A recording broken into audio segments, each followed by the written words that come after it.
Alright, I'm going to take a little bit of time and show you a couple of things about the best. Lightweight dual sport motorcycles for beginners. This is going to be a very brief video, but I think it's going to be helpful for those of you looking to get into dual sport motorcycle riding. Now, we're talking about bikes that are under $8,000, weigh less than 400 pounds, and have a seat height not exceeding 35 inches. These are important factors for beginners, and I'm going to explain why as we go along. First up, let's talk about the Suzuki DR650. This bike's been around for a while and for good reason. Simple, reliable, and can handle both on and off-road riding. What I like about it is that it's not too top-heavy, which is great for beginners. You can throw this bike around without feeling like it's going to get away from you. Next, we've got the Suzuki DRZ400. Now, this is a bit smaller than the DR650, but don't let that fool you. It's a capable machine that's perfect for those just starting out. The lighter weight makes it easier to handle on trails, and it's still got enough power for highway riding. Moving on to the Honda CRF 300 iRally. This is a newer bike and it's got some nice features. What I like about it is the wind protection and the larger fuel tank. It's great for those longer rides where you might be mixing highway and off-road. Now, let's talk about the Royal Enfield Himalayan 450. This bike's got a unique look, and it's built for adventure. It's got a lower seat height, which is going to be really helpful for shorter riders or those just starting out. One thing I want to point out about all these bikes is that they're not too powerful.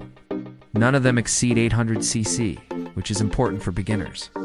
You don't want a bike that's going to overwhelm you when you're just starting out. Now I'm going to show you a little bit more about how these bikes handle. I've got one set up here and I'm going to hop on and give you an idea of what it is like to sit on one of these dual sports. Alright, so as you can see, the seating position is pretty upright. This gives you good visibility, which is crucial when you're riding both on and off-road. The handlebars are nice and wide, giving you good control. One thing I really like about these dual sports is the versatility. You can throw some luggage on M and go camping, or you can strip M down for a day of trail riding. It's like having two bikes in one. Now, let's talk about weight distribution. These bikes are designed to be well balanced, which is going to make them easier to handle in tight situations. You're not going to feel like the bike's fighting you when you're trying to make a turn or navigate a tricky section of trail. Another thing to consider is maintenance.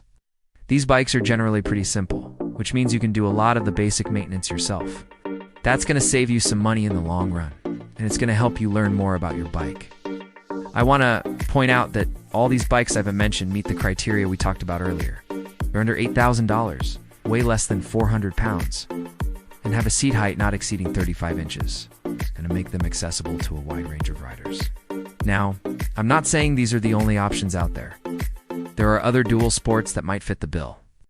The key is to do your research and, if possible, test ride a few different bikes before you make a decision. Remember, the best bike for you is the one that fits your needs and your riding style. Don't get caught up in what everyone else is riding.